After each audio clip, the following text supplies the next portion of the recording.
சரி 2011ல சைதை துரைசாமி அவர்களால மு.க. ஸ்டாலினுக்கு எதிரா பதியப்பட்ட ஒரு வழக்கு இப்போ உச்சநீதிமன்றம் வரைக்கும் போயுமே நிலுவையிலேயே இருக்கு. ஏன் இந்த ஒரு காலதாமதம்? இல்ல எப்படிதான் நகரப்போகுது இந்த ஒரு கேஸ்? தேர்தல் நேரத்தில் நவம்பரில் விசாரணை என்று ஆரம்பித்து ஏதாவது சொல்லிவிட்டார்கள் என்றால் இவர்களுடைய அரசியல் வெட்ட வெளிச்சத்துக்கு வந்துவிடும். இவர்களுடைய அரசியல் அதிகாரமே அரசியல் அதிகாரத்துக்கு வருவதெல்லாம் எப்படி என்றால், ஏற்கனவே நீங்கள் லோக்கல் பாடி எலெக்ஷனில் ஜஸ்டிஸ் இப்ராஹிம் கலிபுல்லா அவர்கள் இவர்கள் நடத்திய அந்த தேர்தல் குறித்து இதுவரை வேறு எந்த மாநிலத்திலும் இவ்வளவு பயங்கரமான ஒரு அராஜகம் நடந்ததில்லை என்று சொல்லி அந்த தேர்தலை ரத்து பண்ணார்.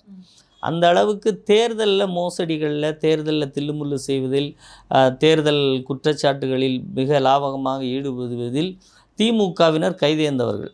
அதுவும் ஸ்டாலினுக்கே ஸ்டாலின் தொகுதினா நீங்கள் கேட்கவே வேண்டாம், அது ரொம்ப மோசமாக இருக்கும். அந்த அளவுக்கு அவர்கள் திமுகவினுடைய அந்த தேர்தல் முறைகேடுகள் இப்படி ஒரு உச்சநீதிமன்றம் விசாரித்து ஒரு உரிய தீர்ப்பை வழங்கி அவர்கள் மீது சாட்டியிருக்கிற குற்றச்சாட்டுகள் வெளிக்கு வந்தால் நிச்சயமாக அவர்களுடைய தேர்தல் நடைமுறைகள் நாட்டு மக்களுக்கு தெரிய வரும்.